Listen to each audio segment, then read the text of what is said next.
Hi, hello, and welcome to Journey Towards Wealth. In today's video, let's understand the big question. Is it possible to be financially independent by the time you're 40?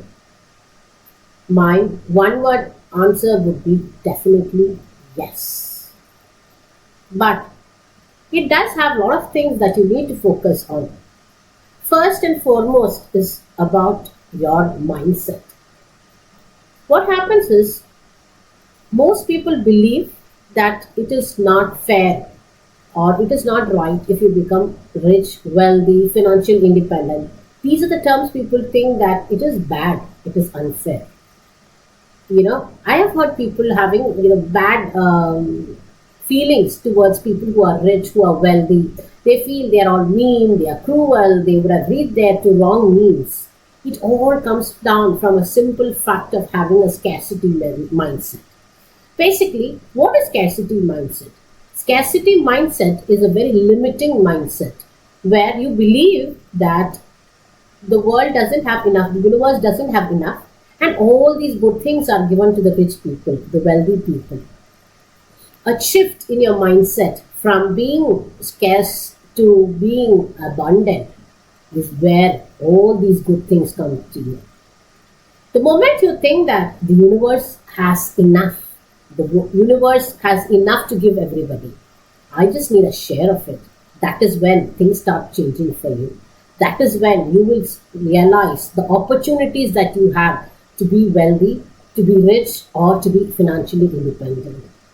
Believe me, couple of years back, even I thought that I could never be financially independent. These are all meant for people who are rich, wealthy. It is only they who can achieve it. But a simple change in my mindset that the universe has abundance, there is enough for everybody in the universe, and I just need a share of it. Then I found out opportunities of how to achieve what I wanted to achieve. So anybody who needs to achieve financial independence at whatever age, whether it is 30, 40, 50, they need a shift in their mindset if they are working on a scarcity mindset. Let's first address the question, what is financial independence? Financial independence is having enough passive income or enough income through your assets which will cover all your living expenses. Again, this is also means that you are not dependent on somebody else for generating income. Basically, you don't need to depend on your job. After being financially independent, if you're working, it is just because you love your work or you're passionate about your work. For everything in life, you need to have a balance. Financial independence is a wonderful journey. It's a wonderful goal to achieve. But if you forego everything that you enjoy to get there, you will burn out and may never be able to get there. So, you have to have a balance. You have to set your priorities when you're on a journey towards financial independence, which extends over a period of 10 to 15 years of your life. Now comes the important question, that is, how to achieve financial independence by the time you're 40 or in your 40s. For that, the first and foremost requirement is to ensure that your spending is equal to income minus savings and not that your savings is equal to income minus spending. This actually makes the entire difference in your journey towards your financial independence.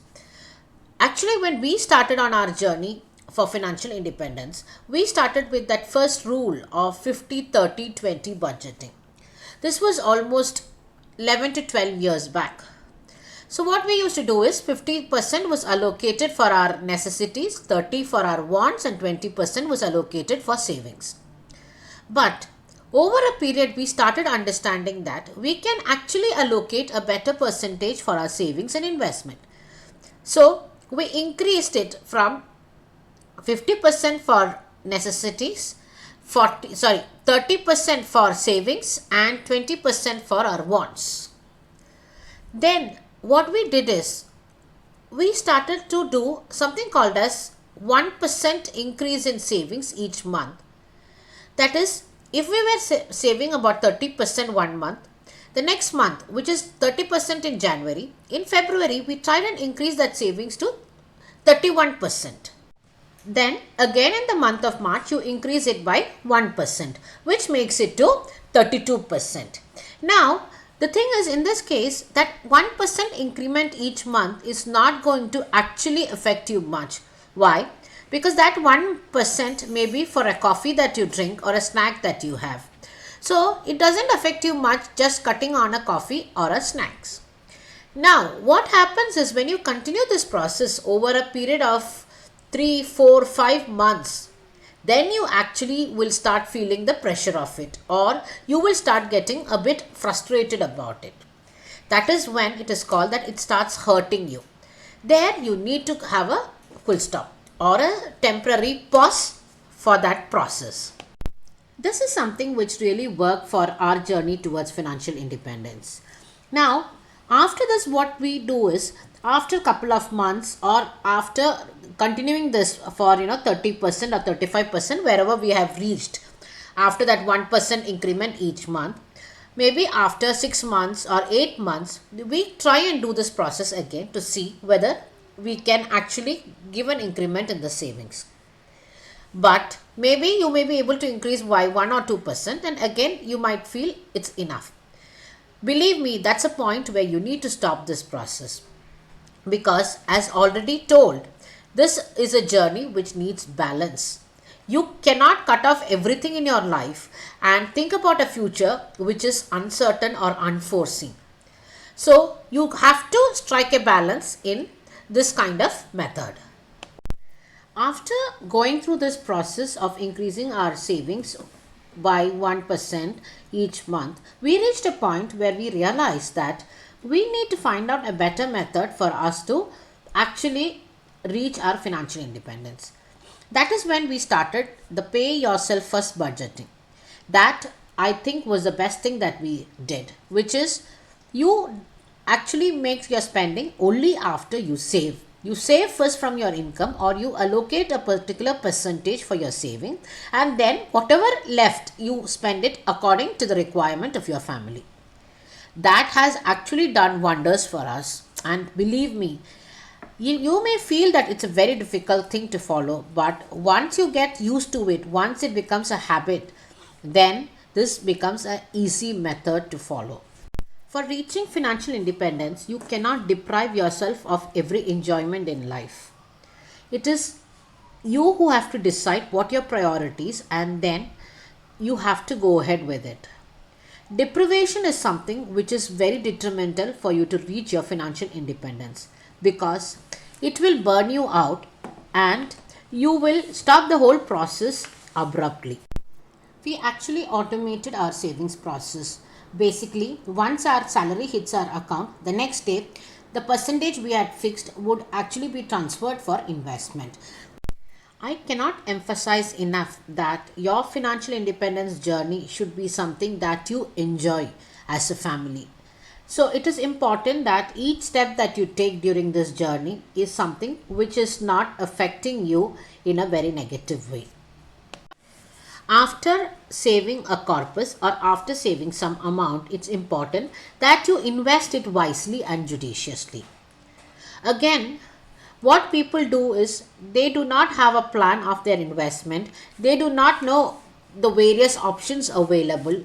They do not take an effort to do a research on the options available of how to invest their money.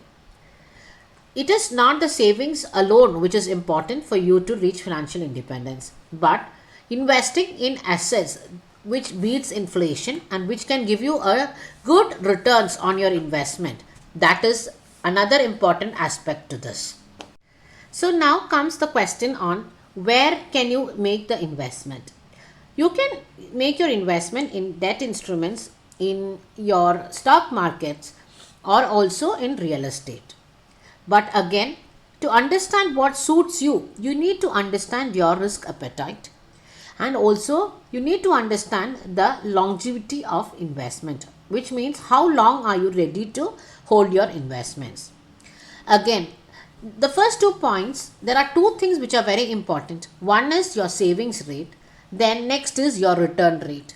When your savings rate and return rate goes hand in hand, or when both of them are high, That is when you will be able to reach your financial independence journey at the earliest. If your savings rate is low but your return rate is good, again, this will not give the full impact of this journey. Same way, if your return rate is low but your savings rate is high, again, it will not have a much impact. So, what ideally the situation should be is when you start your investment initially, you need to focus on a higher savings rate because at that age you can save more, so you need to focus on that. But the return rate should be focused after you have built a corpus or when you have huge amount. That is when you actually see the impact of your return rate. So you need to ensure that you have both in your favor so that you can build a healthy corpus at the earliest. One thing you need to understand is investment is actually a boring process where you keep doing the same thing again and again. That is when over a period of time your money starts compounding. So if you find that investing is boring, believe me, it is true. But that is what helps you to build a corpus over a period of time. Next is living below your means. Living below your means because is there should be a maximum gap between your income and your expenses. This is possible only with an increased income and a reduced expenses. So the first step you need to do is increase your income. How can you increase in your income? So when you start your career around your 20s or early 30s, you need to invest more into your skills in enhancement. That is, you need to find out skills that are relevant to your industry and enhance those skills. The next option is to shift your base. Basically, you will go to another country or a place where your skills are more in demand. That is another way for you to actually increase your income. Another option once you're married and you have your spouse is it becomes to have a dual income family where both the parties are working. This is another way of enhancing your income over a period of time. This may be difficult, especially when you are a new parent or when your kids are newly born. But again, after a point of time, you can actually look at this as an option and enhance your income. The next is most people these days has a side hustle. That is some other side income, side gig along with their main job. This is another way of enhancing your income. The next way of enhancing your income could be that you start your own business. Many people would have an inclination towards business, but they are very fearful to start their business. For such people, after working for a couple of years, you can actually look at increasing your income by starting a business. There are people who may be interested in business and will start their businesses at a much younger age, which is fine if you are clear on your business ideas. Another important thing which shouldn't be missed out is change in career or change in jobs or promotions. These are other ways through which you can actually increase your income over a period of time. The next important step for living below your means is to reduce your expenses. For reducing your expenses, this is not as easy as increasing your income because once you reach an optimal level of spending, then you cannot reduce your expenses beyond that point. But I can share with you something that helped us during our journey of financial independence, which is tracking our expenses. We were tracking our expenses, especially in the initial days of our financial independence journey. That was a tedious process of daily tracking your expenses. But over a period of 6 months, we were able to identify almost 20% of our expenses or 20% reduction in our expenses because those were unnecessary expenses. And those were expenses where we were not even aware we were unnecessarily spending those money. So tracking helps you to identify those expenses which are unnecessary. After going through a tedious process of tracking our expenses and reaching an optimal level of spending, today we do not track our expenses on a day-to-day basis or on a monthly basis. Why? Because we have already allocated the amount needed for our savings and our savings are happening based on our budget. So the next part, the spending. Spending, we have allocated money for each of our priorities and we allocate our spending based on the needs of our family. So some things are important to us as a family and we ensure that we do not cut on those items. But there are things which are not our priorities or which are not important to to us, and we wouldn't mind compromising on them. Quality food and travel is something very important to us, and we don't compromise on that. Why we are able to actually control our expenses is we spend based on needs. The simple question before any purchase for us is, do we actually need it? If the answer is yes, that's the only point we buy something. Again, need based buying doesn't mean that it is only based on the food, shelter, and clothing. The world has progressed, things have changed, and our necessities also has changed. Once you get used to this need based spending, you actually don't go in a loop of lifestyle spending or lifestyle inflation. What happens is you're clear on your needs and you actually spend on that. There is one item we wouldn't mind spending on, which is travel. Travel is something we as a family enjoy and we wouldn't mind spending on it. But if you ask me, if I have 10 dresses and if I think of buying 11th dress, it doesn't excite me and I wouldn't even think about buying it. That is how we plan our money and that is how we plan our spendings. Another thing that I've noticed is most people base their buying or their purchases and spending on whether you can afford it, especially for a big ticket item. According to me, that's a very, very restrictive question, or it is a very, very scarcity mindset question. Why? You're limiting your mind for the endless opportunities, endless possibilities for it to find the ways to increase your income and reduce your spending. Believe me, in your financial independence journey, your mind has a major role to play. Your mind is the reason which actually motivates you to achieve this particular goal. So, if you put your mind in a restrictive mindset or in a scarcity mindset, it becomes impossible for you to actually reach financial independence. Give your mind the openness that it needs. Give your mind that freshness that it needs. Give the mind the motivation that it needs for you to achieve financial independence. Let your mind be on your side for you to achieve financial independence. Actually, there are only three factors which are helpful or which are important for you to achieve financial independence, which is your income, your expenses, and time. The more gap you have between your income and expenses, the lesser time it will take you to reach financial independence. Lesser the gap between your income and expenses, more time it will take you to reach financial independence. So if you have limited time frame, then you need to actually increase your income and reduce your expenses and increase the gap between the income and expenses so that you reach financial independence at the earliest. But if you have time, your time frame is longer, then you can spend more and also you can save less because your time frame is more. So this is the game is all between your income, expenses, and the time you need to achieve it. Again, you need to understand that if you spend less, then you need to save less. Why? Because you need lesser amount to live on.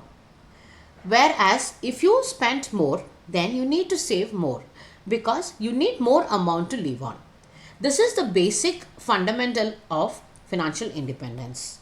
And this is where living below your means becomes appropriate. The more the gap it is between your income and spending, that is when you are living below your means and you are able to achieve your financial independence. You need to find out the options for increasing your income and reducing your expenses and find a way that suits you and your family. In this journey, it is very important that you get the support of your family because without that, you will never be able to reach your financial independence in a peaceful way. To repay your debts. Clearing your debts is something very important for you to achieve financial independence. I would put it in a better way, it is better to avoid debts if possible. Because debts are detrimental for you to achieve your financial independence. More debts you have, lesser will be your savings and investment. No debt or zero debt or lesser debt will ensure you to save more and invest more. Hence, you can avoid your debt to actually reach your financial independence. But again, in life, it may not be always possible to completely avoid debt. But take debts according to your individual situation and try to clear it at the earliest. I have already made a detailed video in how to save for your retirement series. I will link it in the description box. Please go through it if you are interested to clear your debts at the earliest. Now comes the most important factor of your financial number. It is very important for you to understand the number that you're going to target, because that's a goal for which you are working hard for. So this number is very important and you need to take your time. You need to put in your best effort to actually calculate this number and come up with a number that suits your family. In the US, it is considered that 25 times your annual expenses would be a number where you can be financially free. Considering the fact that 4% withdrawal from your corpus is what you can do. It works fine there, but I'm not sure whether it actually works good in Indian situation. For India, I would actually look for something between 35 to 40 times of your annual expenses. The assumption being that you can withdraw 2.5% to 3% of your corpus every year. Again, for calculating annual expenses, you need to take the latest annual expenses. You need to understand this number can keep changing if your annual expenses keeps increasing. Actually, for us, our annual expenses is reached an optimal stage and we do not keep increasing our expenses and we are able to calculate our FI number. But this may not be true for many families and you need to actually get it for your number and not focus on something that work for others. Also, you need to understand that for this calculation, you only consider your investable assets as the corpus. You will not consider your rental properties or your primary house or your car in this kind of corpus calculation, because you're planning to withdraw a portion of your corpus each year. So you only consider the investable assets. Again, if you have other passive incomes like rental income, dividend income, then you need to calculate this corpus accordingly. You need to consider all that for your FI number calculation. For example, if your requirement or your annual expenses is 10 lakhs per year, then your actual corpus based on this calculation would be around 3.5 crores to 4 crore. What happens if you have a rental income or a dividend of income of around 3 lakhs coming each year? Then suddenly your requirement per year would come down to 10 lakhs minus 3 lakhs. So you need to only aim for 7 lakhs as your annual expense requirement. So you can revise your calculation for the FI number accordingly. Suddenly you realize that the requirement has come down from 3.5 crores to 4 crore to around 2 crore 45 lakhs to 2 crore 80 lakhs. This is how you can adjust your calculation according to your individual situation. Again, this is only considering your FI number. This number has to be treated in isolation to your other goals of life which are unfulfilled. Like if you have a goal to send your kid for higher education, or if you have to remodel your house, or you need to buy a car, then for all that goals you have to have a separate corpus created, because this is based on the annual expenses requirement only for your financial independent number, and hence it becomes important that you treat in isolation to other goals. Now, having gone through the various factors needed for you to achieve your financial independence by 40, you need to understand that this is a long process which needs a lot of patience from you. You need to embark on this journey only if you're passionate about you, if you truly believe that you need financial independence, the security that comes from it. Financial independence is basically having enough corpus or enough passive income so that you can live your life without depending on your job or other sources of income. So this is giving you a power to actually live your life on your terms without depending on anybody or anything. So the goal is quite a huge goal that you're aiming for, and hence the journey is not going to be short and easy. Some people believe that this can be achieved in 3 to 5 years. Yes, you can achieve it, provided you get a lottery or something similar where your income drastically goes up and you're able to invest this it wisely and judiciously. Otherwise, for 99% of the world, this is a process which takes time and which requires patience. Why? Because initial years, whatever you save, you need to give time for your corpus to compound. That is exactly when you reach your financial independence. You need to give it minimum 10 years for you to achieve that financial independence. But believe me, at the end of it, it's a very beautiful process because you are passionate about it and it is something that you have been wanting to achieve and you have taken your efforts which has helped you to achieve it. In case you are interested to know further about this journey and you're confused on how to go about it, please feel free to comment in the comment box. We can discuss further on this in much detail and considering various other aspects. Thank you for your time. Please like, share and subscribe to this channel if you find it useful.